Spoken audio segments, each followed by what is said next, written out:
Dear Venerable Sisters and Brothers, Dhamma friends, for the third day we are going to have the day's Dhamma talk. May everyone give the consent with 3 times. Sadhu, sadhu, sadhu.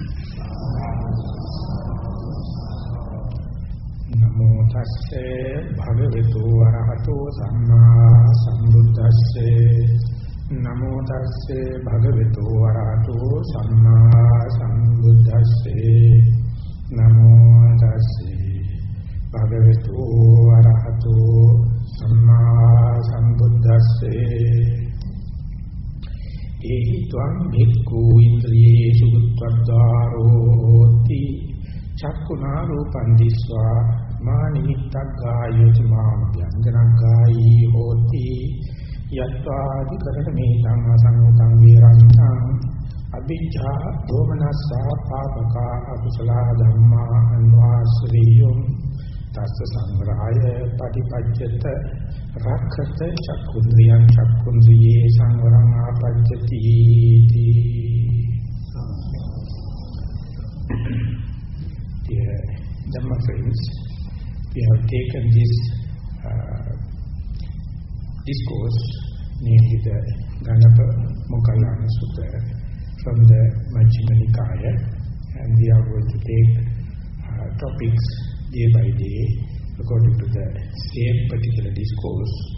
And if I am to just give a summary of the last 2 days, where the Buddha, accepting this gradual training, gradual practice and gradual upliftment, later he prescribed one by one on an individual basis or in pragmatic basis. The very first thing the Buddha prescribed was the restraining of one's physical and verbal deeds. That is in the Sasana known as Sila Sikha. That is the starting point. So because unless otherwise someone is going to take special effort, naturally it won't happen as far as someone is not restrained from physical and verbal deeds. He is not qualified to advance further specifically toward the spiritual journey. So therefore one has to carefully listen about these precepts, moral conduct or monastic code, and then understand it and put it to practice.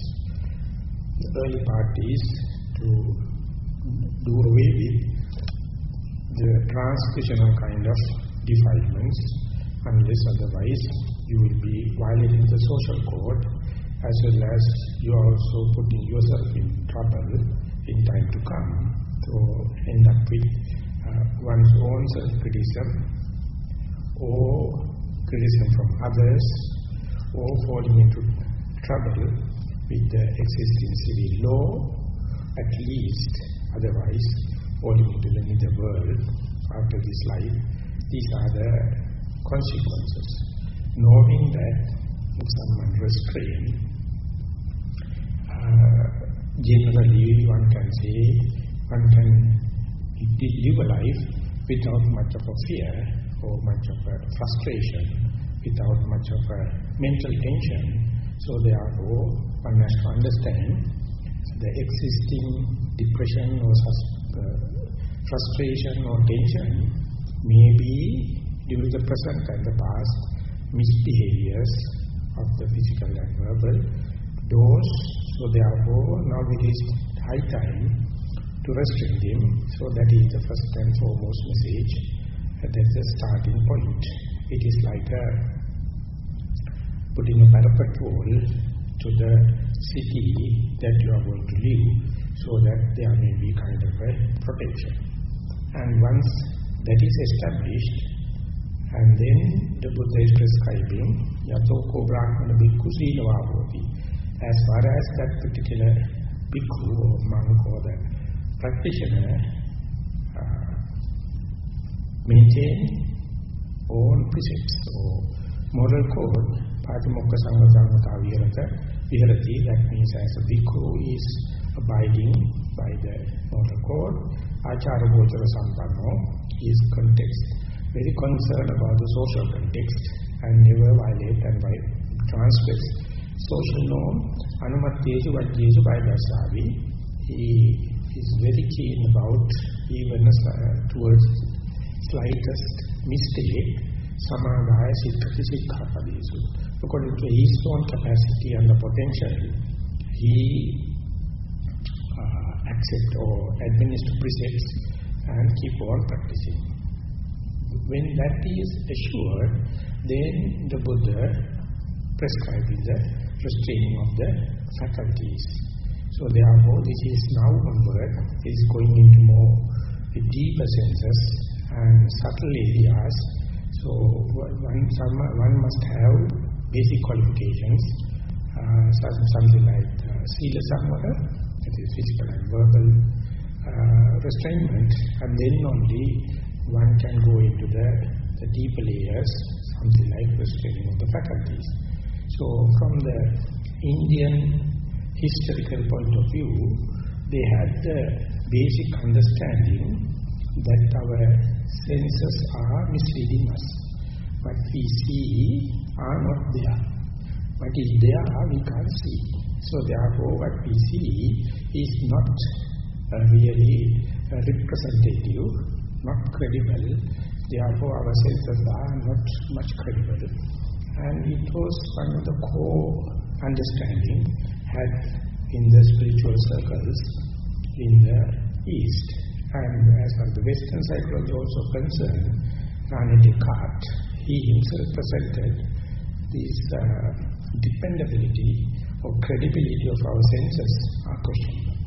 So therefore, both the psychologies and the spiritual lines keep on experimented how to overcome this incredible nature of our senses. In the West, instead of the eye, they invented the camera. They now believe much on the camera than the eyewitness. And instead of the ear, they invented the voice recorders and the recording machines. And they believe much more than the human witnessing. They believe what is being recorded. And each and every senses, they develop equipments. Now people are so much depending on the equipment and the gadgets, they are not no more trusting humans. That is also based upon the same principle. Now the Buddha also had the same doubt. What we see does really exist, or existing thing can we really see? And in the Dhammajiva Sutta, the Buddha gave completely opposite. He says, Putrajana, the normal commoner, what they expect, what they believe as existing, never exists. It is just sunya. And what is really exist, the Putrajana cannot see. Aryans really see it and they give up to it and they are ready to sacrifice anything for that. But Putrajanas, their own doubt about really existing. Therefore, there is a tutsiturism in this the knowledge based upon the faculties, namely the eye, the ear, the nose, the tongue, the body. So, accepting or believing or taking that into account, how one can proceed. So that is the way you have to have a methodology, either to reject it or to refine and accept it. So in the West, what happened is now the gadgets and the equipments have replaced the human being. So therefore, their thinking and their jurisdiction and the civil code and everything much depending on the equipments. But in the Asiatic countries, eastern areas, there's a very sophisticated method in order to overcome these weaknesses. That is the place where the Indriya Samvara Sila, that means the restraining the faculties, come into being. So, early part, that we can say the second stage, in this Ganaka Moggallana Sutta, so Buddha says, first and foremost, you have to restrain your faculties till you develop certain amount of mindfulness, certain amount of concentration, certain amount of seeing through, and then you can make use the very faculties, and there you may find something different. More and more you to refine your mind, more and more you take the faculties under your control. More and more your mind is unrestrained, faculties will take control about you. So this is the early part of spiritual journey. So first, as a first stage, Buddha says, restrain the doors of your sense faculties. So it appears like something irrational, because our worldly knowledge is completely dependent upon these senses. It is called worldly knowledge, lokaya jnana, and we are believing what we see. We think what we see is existing. What is existing thing we can see. And what we hear is we believing it is existing. And what we hearing is exactly existing. This is the physics.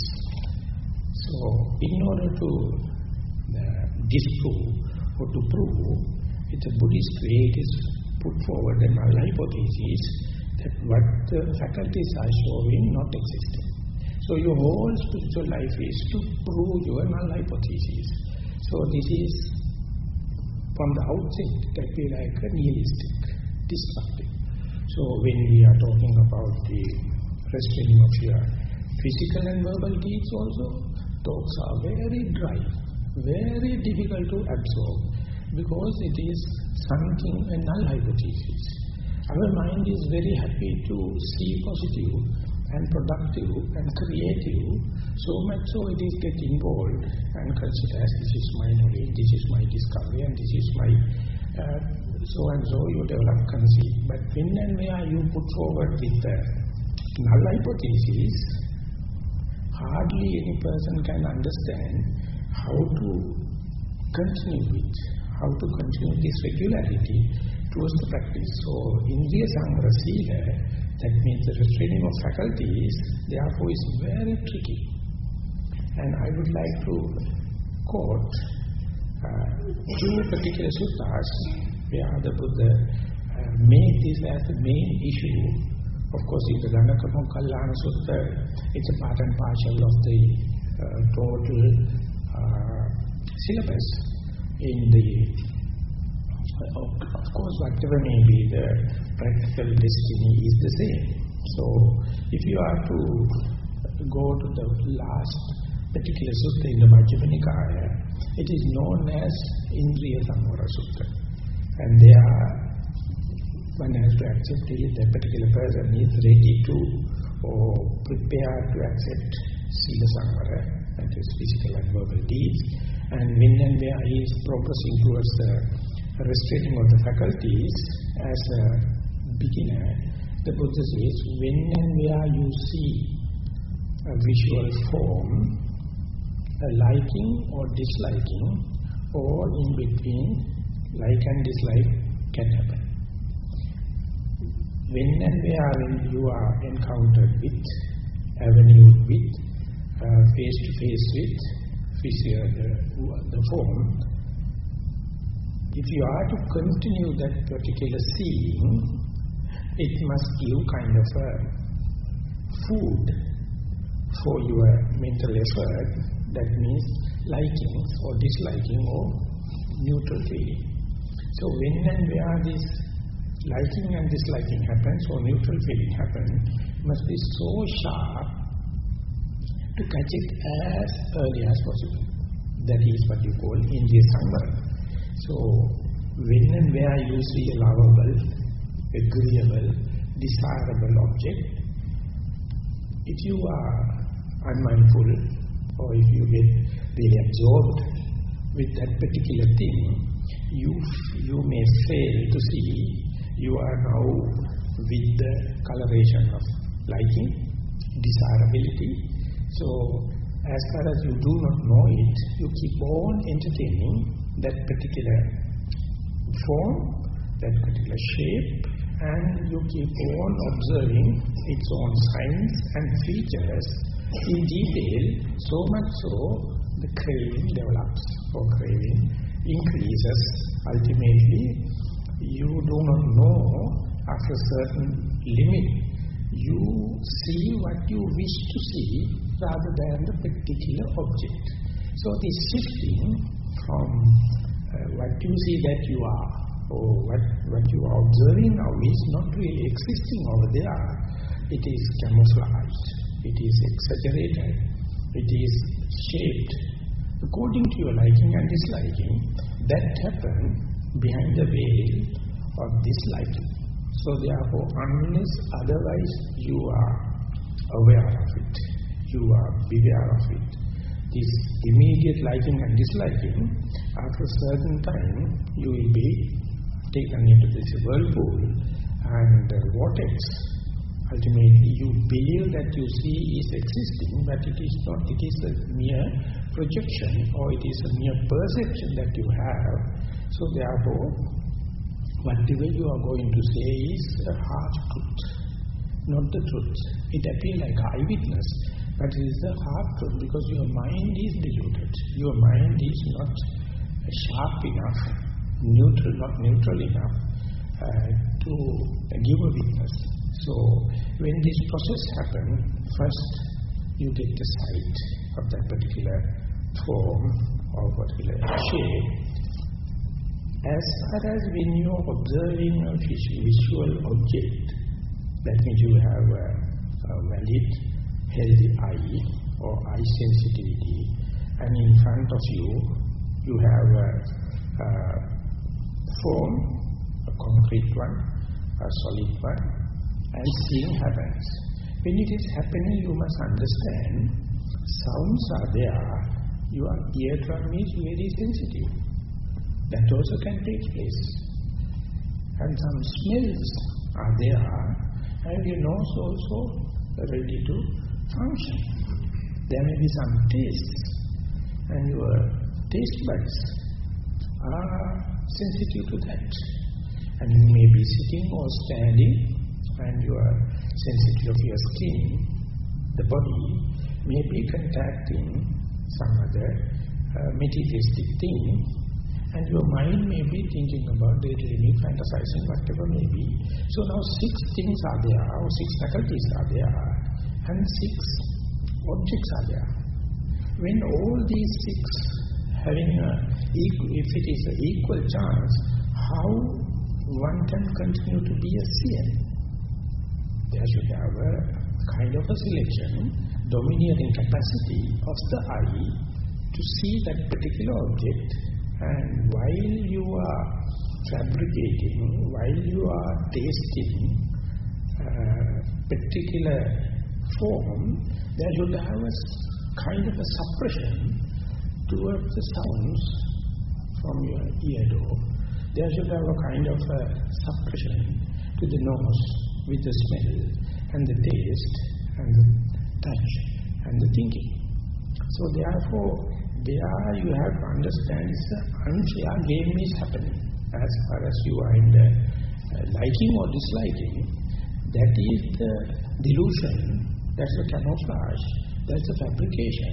As far as you do not recognize, you are observing or you are seeing with liking or disliking, your failure to understand this, the function of the liking and disliking, make the situation beyond your control, and you will be either attracted or distracted with what you are observing, and you fail to understand while it is happening, there's a huge dominating thing happen with the eye faculty. So other senses, other impingements, other external objects gone forever, you are at lost. You only observe 1/6 of the reality, and then you are making a complete picture. The balance is your made-up thing, your projection. your perception, ultimately you see at that moment I see, I hear, I smell, I tasted, I touched it, I thought it, and likewise everything happened, but you don't know how much you have fabricated the balance. So therefore, whenever you are become adamant to say, this is I am talking with my eyewitness, I see it, I touch it, and I am not camouflage, something like that. This adamentation happens due to your own ignorance, because when the seeing happens, you have failed to understand that particular thing, develop kind of a desire, or liking, maybe a dislike, or liking, disliking in between. As far as you can't, you fail to understand it, whatever you are seeing, maybe hearing, whatever may be, you are just a slave to your own perception, your own likings and disliking. So ultimately you are contradicting yourself, and that will become huge, amplified when you are communicating with another person. So today we are in the IT technology age, communication age, but you see how much misunderstanding, how much wars, how much misunderstanding happen, because we believe that we see is existing, and existing thing we see. But if you are mindful, or if you are to be mindful and be sharp, to see how this game happens, as soon as you see, there's a liking and disliking happens, and that makes the situation bewildered, and then onward you will be taken by your own already existing perception, and you keep on projecting, and you are in a daydreaming, and you are in a calculation and fabrication. You fail to understand it. So therefore, if you wish to see it yourself as the Buddha see, first and foremost you must have theoretical understanding, or that is to say null hypothesis. And then without a failure, as soon you see, you must understand without delaying, without negligence, because it is happening in a very quick way. So unless otherwise you are mindful, you are very vigilant and diligent, you may be too late. So as a beginner, always you are lost. So therefore, as a beginner you have to understand, when and where you come to know that I am seeing, already too late. Therefore, the Buddha whole teaching, he put into a nutshell and told, whole teaching is the diligence. Appamada means not to get delayed immediately when and where you are about to see, when and where about to hear, smell, taste, touch and think. Your mindfulness, presence of the mind, the awareness, the diligence, the vigilance must be there. So till that happens, you have to have your own due suspicion towards what you are seeing, hearing and smelling, touching.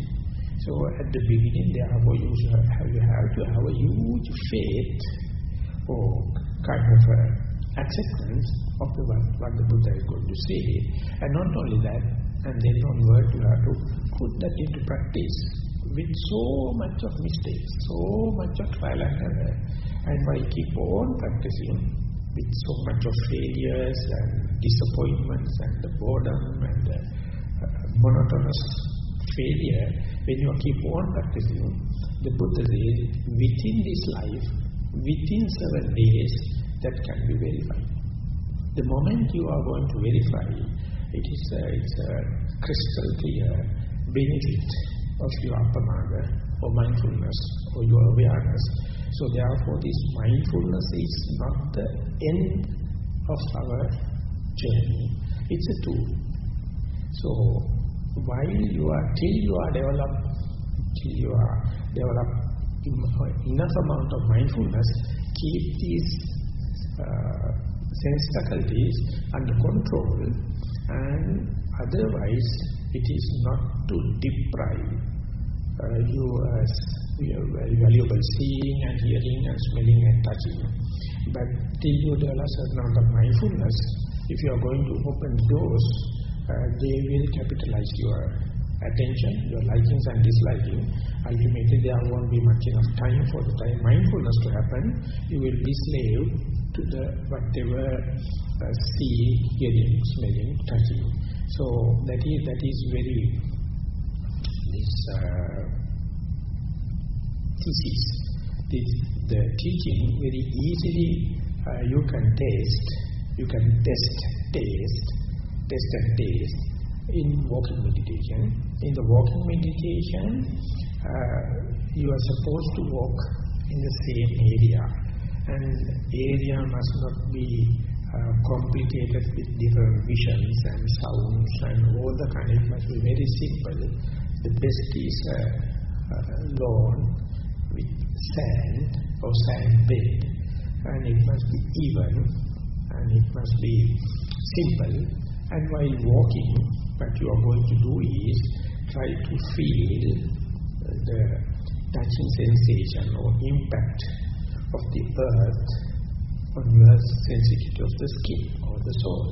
So when you are mindfully walking, if you can see how the heel is touching the ground, and you feel the crispy nature of the sand, or whatever may be the carpet or whatever thing, and then you know very verifiable way, now my mind is with this touch, the heel touching the ground, and you may feel the heat, cold, and stiffness, tension, all the kind of experience. So that is a very clear sign that the mindfulness is intact. So when you are moving, you can feel that very touching point is slowly advancing through your soul, going to the middle of the soul, foot, and then to the toes. Whenever you are about to release pressure, so to say, the left leg, now the right leg is about to take the weight with its heel, and slowly you are going to feel the hardness and the tension of the other muscles, and you can feel step by step how the two hard surfaces, soul and the earth, come into contact, and how fast it is changing. Its facet is changing, like a rolling wheel, changing the weight from one spoke to the one spoke. And each and every time, the whole weight of the vehicle is bearing by the single spoke. So therefore the Buddha says the epithet for the mindfulness as ekaro. Ara means the fork. Ekaro means at a given time, one leg is taking the whole weight of your body, and it is shifting to the next spoke, that means to the next leg, and ultimately it is assimilating a wheel. So your attention must be to keep in the wherever it is holding the weight, and how do you feel it? Are you feeling under your very nose happening what is there? It is not an imagination. It is not something happened past. It is not something going to happen. When and where you are thinking on these kinds of things, that means you are not mindful. So when it is happening, imagine that you go to the end. When you are going to the end, if you are successful yogi, due to the 30-40 steps you have taken in the mid of the path, you would have developed a certain amount of mindfulness step to step. If you manage to keep the stream of consciousness without running up and down and daydreaming and fantasizing. Now you have a hell of a task. While you are turning, how you are going to protect this already earned mindfulness, already earned combination, balance, already earned synchronize. And because soon you go to the end and your trend, your movements are going to change. It is not a single forward movement. Now you have to turn. When you are turning, your attention from the sensitivity of the leg may quickly change into the sensitivity of your eye. You may catch up with the visual objects. So when it happens so swiftly. Moment you come to know, you regret. The mindfulness that I have already earned, now it is scattered off. Because it must be with the sensitivity of the skin at the soul. But I managed so far. Now what happened was, immediately it went to the eardrum, or the eye sensitivity, maybe a smell. So when it happens, the trend broken. So now, if you feel to bring the attention back to your soul, now you have to understand this very seeing, very hearing, becoming a hindrance. It is becoming a disturbance for you, but it is very swift, because our sensitivity of the skin is not the most efficient thing happening in our day-to-day life. When we are living in a broad daylight, majority of our impingements are coming through the eye.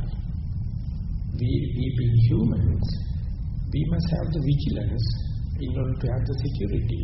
So therefore in our natural selection, in the evolution, we have given so much of value on the eye.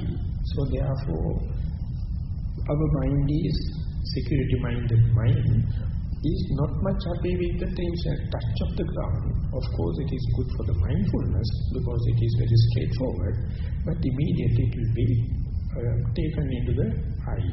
And when and where it happens, if you can soon the eye going to take the upper hand, if you can note it, now I am no more on the walking, or no more on the skin, the sensitivity of the skin.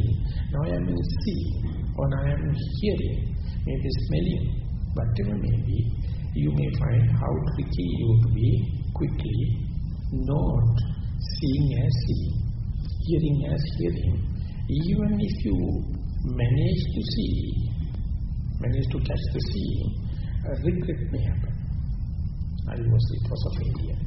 So therefore, that regret also can disturb your stream of consciousness. So therefore you have to understand, unless otherwise you have a certain amount of restraint in the sense faculties, very difficult to maintain this walking meditation.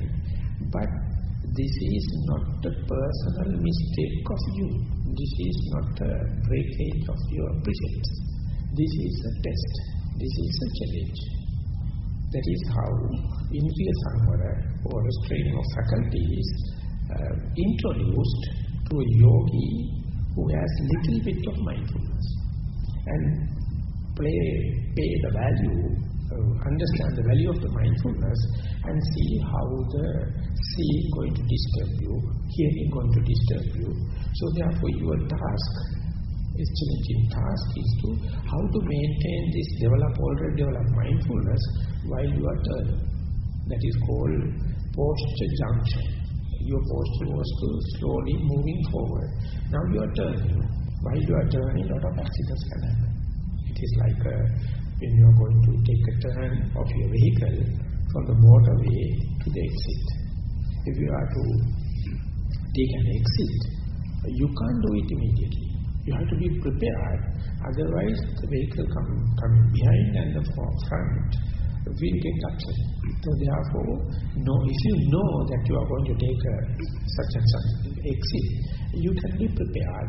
Otherwise, you are asking for trouble. So therefore, the Buddha says, wherever there are posture junctions, standing person to sit down, or sitting person to stand up, or any movements going to happen in the posture junctions, if there are no restraining of your sense faculties, your already developed mindfulness be ever scattered off, ever bewildered. So therefore you have to do the changing of the postures slowly, do it with a prepared mind. You have to understand it's a vulnerable place, it's a challengeful place. So therefore if you are believing and trusting upon your already developed mindfulness, you have to have a certain amount of posture junctions. Do it very slowly, do it very mindfully and try to maintain the main object. The example that I have taken in the walking meditation, the main object of touch of the ground. And when you are, the day you are going to manage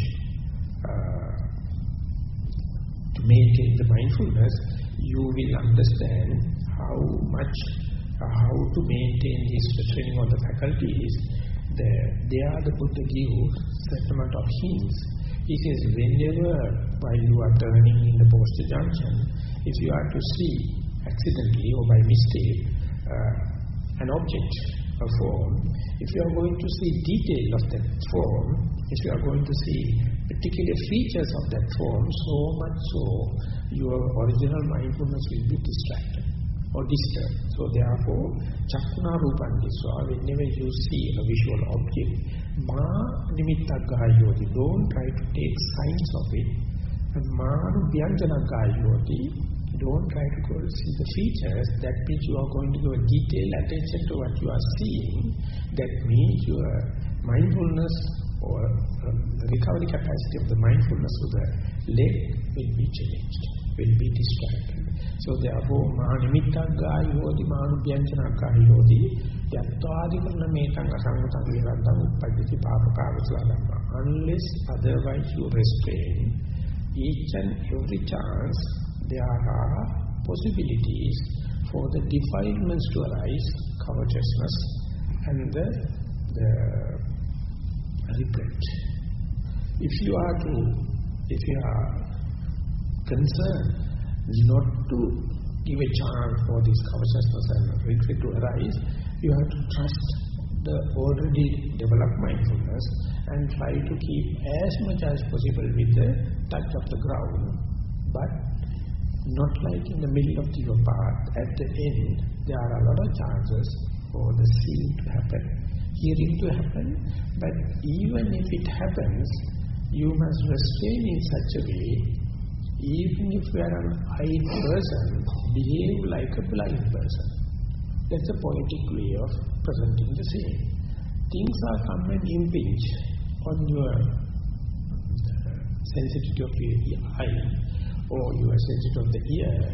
So if you are very sharp to see details, the shapes, the manners and the natural characteristics, so much so you are vulnerable to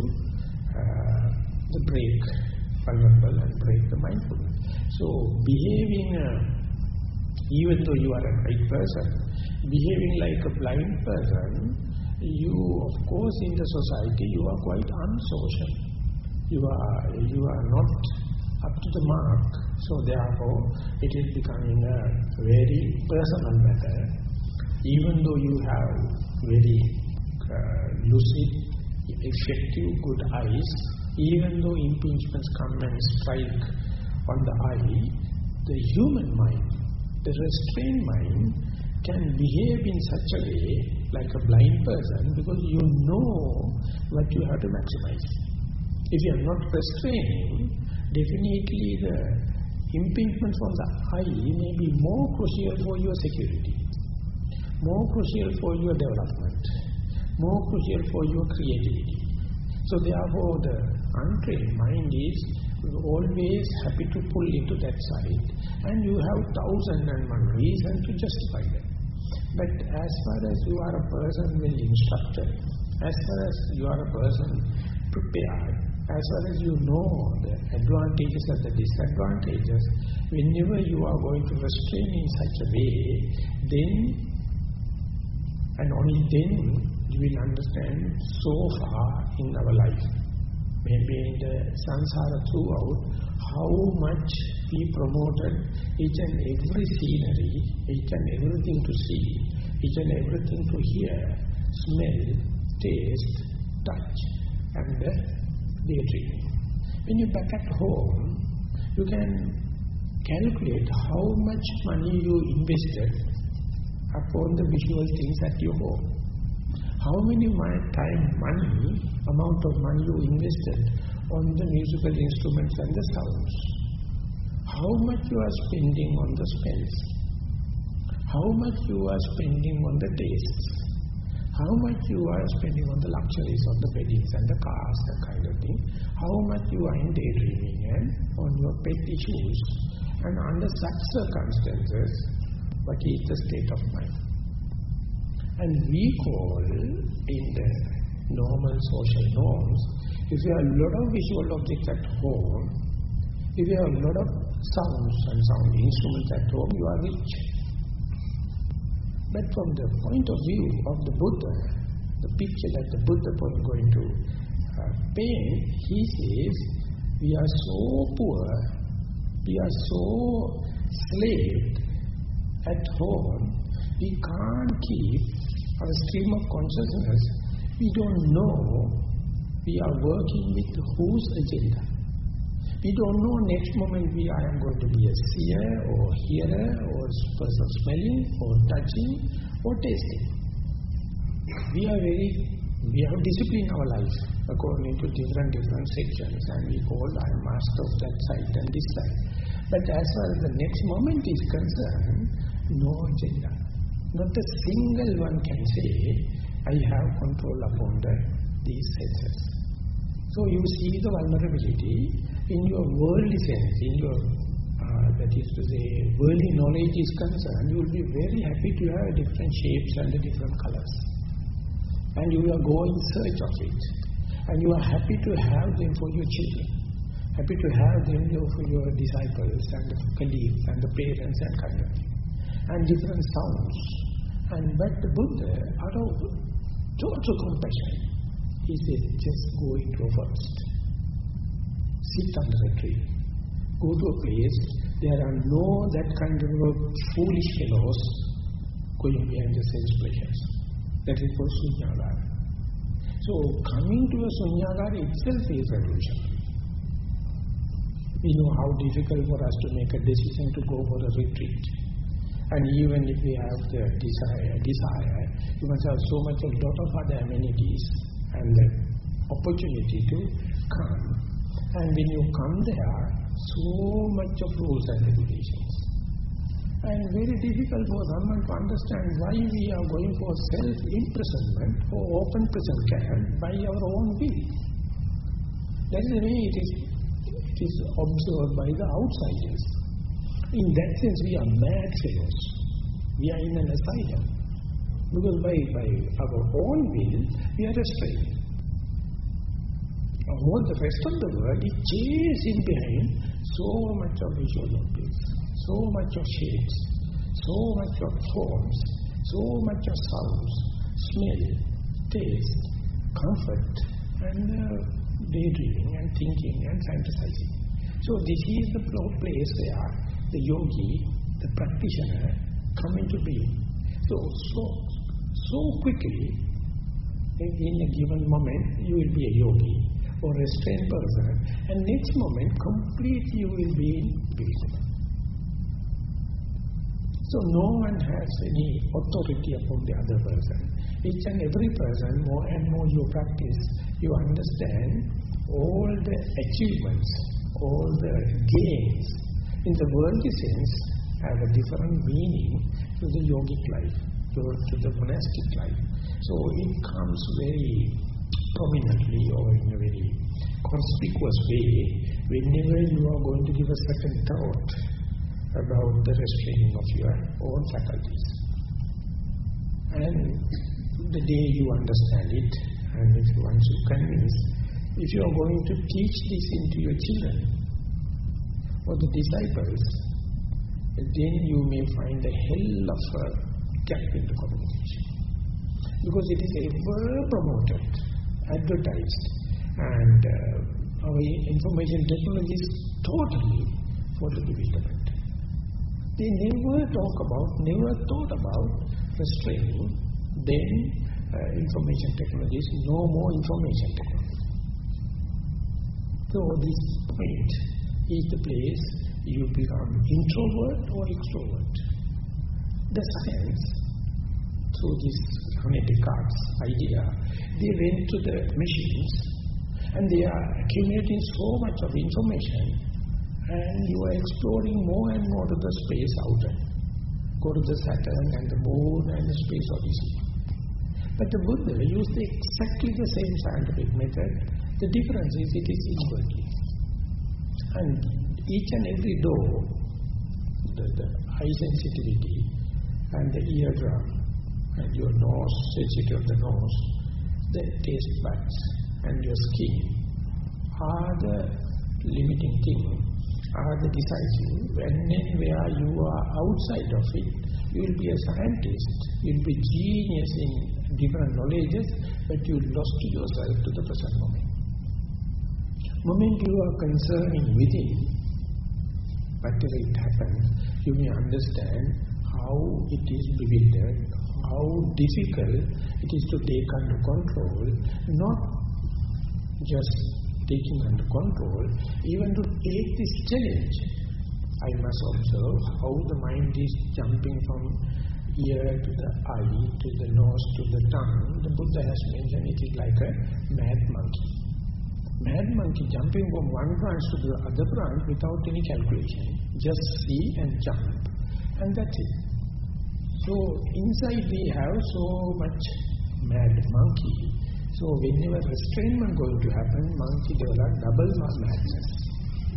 And we find we can't sleep, we can't eat, we can't entertain our postures, and everything like a rigorous imprisonment.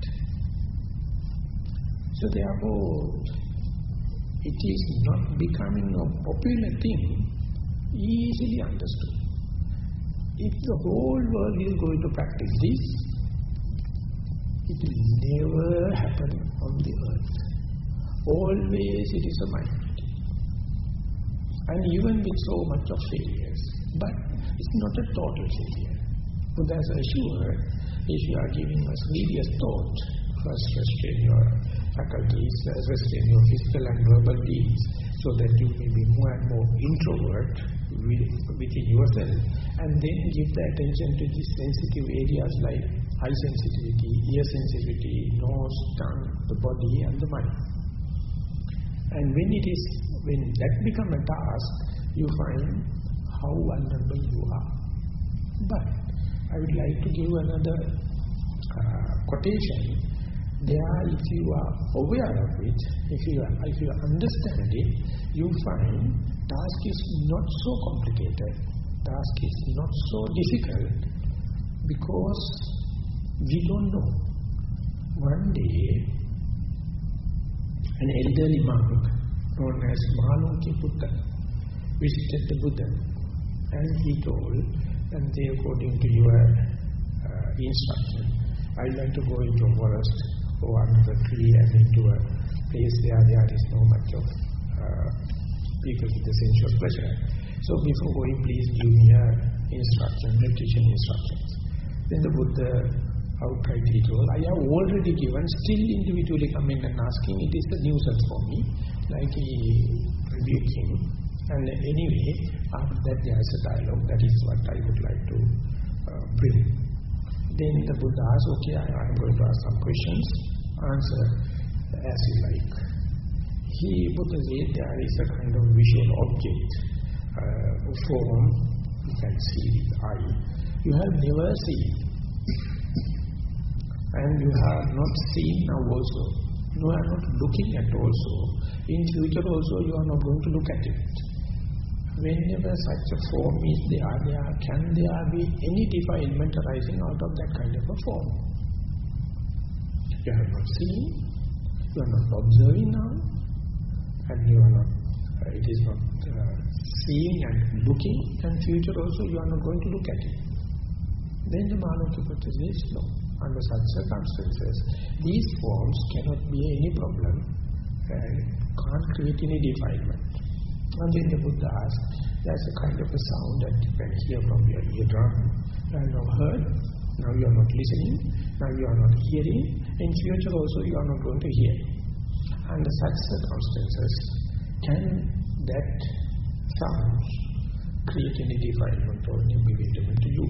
No. So likewise he says, all the six external objects.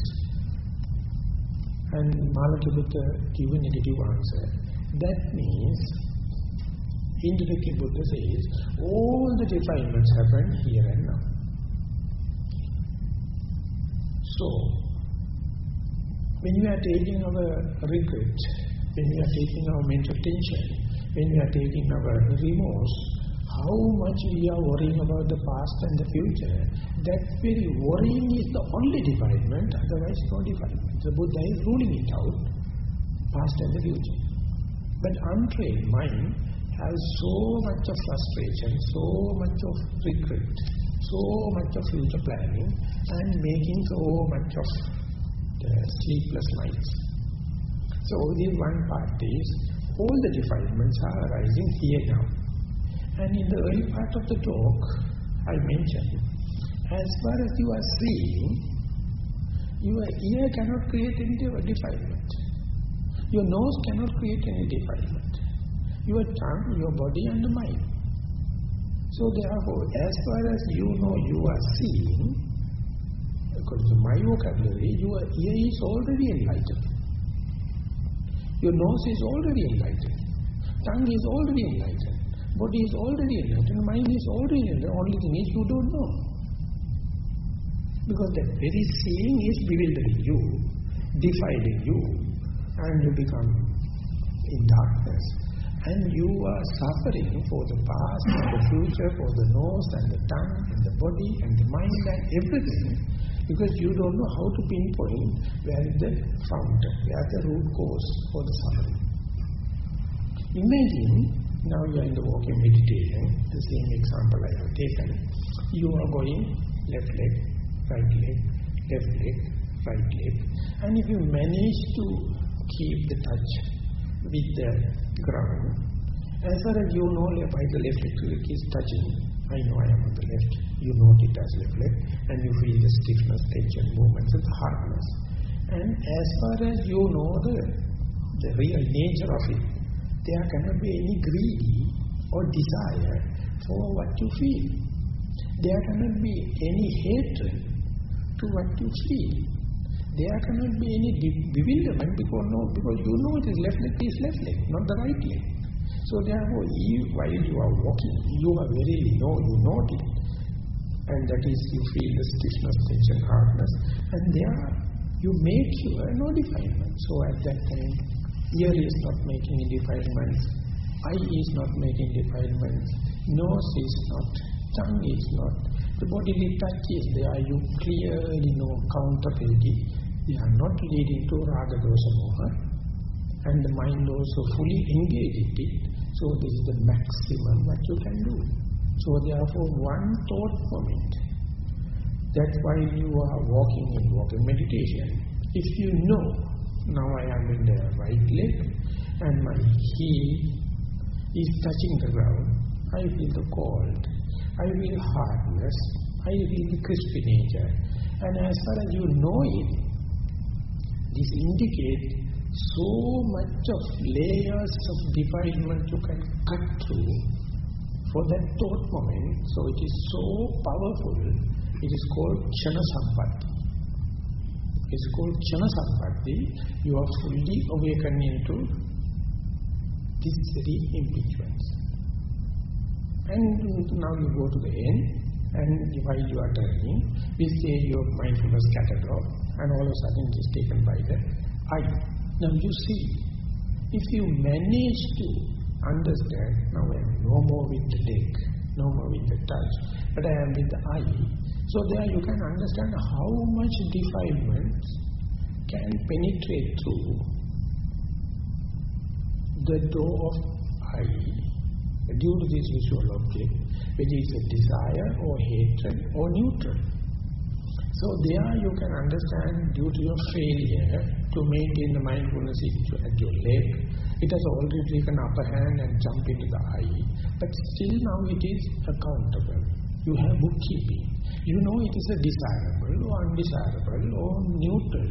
Therefore you can gauge, you can measure, and now onward you have a clear grounds and accountability how much defilements can come and how quickly you can go to a neutral object like leg or we say sitting in the breathing, in-breath and out-breath, or rising and falling, instead of seeing, and there you have your responsibility, your capacity, you are the culprit, you are the judge, you are the panel, you are the lawyer. You can decide your case. No omnipotent, omnipresent God. No second person is judging. So you can go to the bottom, rock bottom, and see how this is happening. Of course, for a split second, for a thought moment, you will be successful. And next thought moment, you will be completely bewildered and gone by likings and disliking and hatred can happen. But you can develop the confidence. This is no second person can come and help me. So therefore, I must have so much of preparedness with the theoretical understanding. I have to be so much prepared with the faith till the day comes that I justify by myself. And 1,001 trial and error mistakes you have to do, but you have to be very sympathetic with yourself. Due to your mistakes, only one day you will hit the target. So if you are going to regret, you will never. So this indicates within 7 days, one can hit the rock bottom. That indicates you can go to that pure form or pure state, and then onward, within a day, you may have 1 thought moment, 2 thought moments, 3, 4. Ultimately, if it is spread, like if you keep a fountain pen on a blotting paper, you can see the spot is increasing. That is called ink drop system. Likewise, if it is increasing, you can see how much you must restrain your senses. Otherwise, whatever the cleanliness you are going to get, next moment everything will be scattered off, just like keeping a ether or petrol in an open vessel, it will be evaporated, it will be scattered off. So not only you have to earn the ether and the petrol, but you have to keep it in an airtight bottle, otherwise you can't maintain it. So Indriya Samvara is a kind of a technique to preserve what you have already earned. If you have no such a preserver, such a security or guarding system, whatever you are going to earn end up with kind of a disappointment. So each and everyone is starting with the same mistake. Till you know how to accumulate your experience with guarding your faculties, then you can understand. Without this trial and error method, there is no magical formula. There is no person who can bless you to say that may you be mindful or may you be enlightened, nothing. And there is no other forces. And being human and being lucky that we have the teaching of the Buddha, and lucky we have our so much of trial and errors, so nothing to get disheartened, but to give a systematic method, start as a beginner's mind. Take care about your precepts, take care about your moral code, take care about your sila sikha, and when and where you feel confident, you will not be more frustrated about I am a person without any sila. And with that confidence only you have to take care about these faculties. Specifically, I took the example in the walking meditation, but in the day-to-day activities also, you see more and more you to see different shapes and different colors and sounds and variety of entertainment, so much so you are vulnerable. That does not indicate you throughout the life you have to go into a dark room or go into a silent place. Once you come to know the formula, once you come to know the art of it, in the Indriya Bhavana Sutta, the Buddha says this is the beginner's role, and then he says this is the Seka Puggala, that is Arya Puggala's role, and this is the role of the Arahant. When you become Arahant, again you can live a normal life, but no more the senses can interpret terms upon you. You can interpret terms on what the sense impingements are. And once that your mind is refined, the faculties you can use as a slaves. Otherwise, mind you, as far as the mind is not restrained, they are making you as a slave, so therefore you can't, no chance to have an agenda. Agenda is made by the Mara, or by defilements, or by your liking and disliking, or by your karmic forces, or your habit. Nothing concerned about your well-being. They all have their own agenda. So that is why the Buddha says, don't completely forget about the senses, but don't let the senses to run the game. And while it is restrained at the beginning, develop a certain amount of mindfulness and then let them play under control, under the surveillance, under the diligence, under the vigilance, under the awareness, under the mindfulness. Then only you can see what is the agenda of each and every senses, and being it is so accustomed and trained according to defilements, still if you have the sharp weapon, namely the mindfulness, one day you will gain the control. And that will be a real license or real permit for you to call you are a yogi. So up to that, you may end up with a lot of disappointments, but the moment you are going to gain the grounds on Indriya Sangha, then onward accumulation going to happen. Hope today's talk will be helpful for you to have that accumulative effect on the meditation. Thank you very much for listening.